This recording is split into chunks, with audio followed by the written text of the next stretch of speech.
नमस्ते, माझं नाम हरीश करन्ना. मैं एक स्पोकन इंग्लिश टीचर हवा.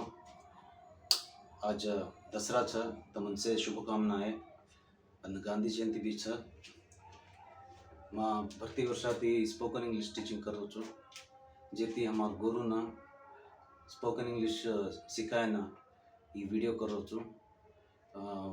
People who want to learn from the scratch બેસિકથી સ્ટાર્ટ કરું છું.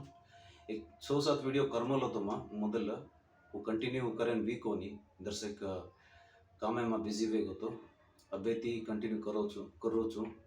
ये वीडियो देखो, प्रति वीडियो देखो, देखना और शेयर करो, सब्सक्राइब करो.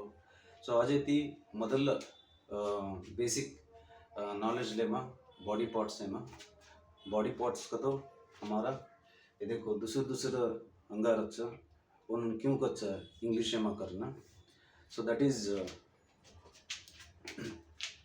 लट्टा का तो हेयर हेयर हेयर करन कच्छ इंग्लिश में.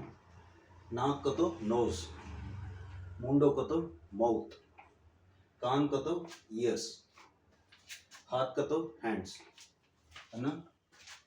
ये मा छाती का तो चेस्ट, पेट का तो स्टमक, कड़ का तो वेस्ट, जांग का तो थाइस, टांग का तो लेग्स. इधर से एक 8-10 वर्ड्स में लखपलो होता. इसे तम देखो अन्न लख लो, लख लेना कंटिन्यू जना में अजेक वीडियो करूँ छू जना कंटिन्यू करो लखे ना अन्न एना स्टडी करे ना डेली स्टडी करो तो मार वीडियो में तमोना बेसिक इंग्लिश है स्पोकन इंग्लिश स्पीकिंग क्यों करनू करना आगे वीडियो में तमन्ना कोचू ए बगे. तो आज वीडियो अतरी ज रहेगा. तमे सब्सक्राइब करो, शेयर करो. नमस्ते, happy Vijayadashami, Ram Rami. Thank you.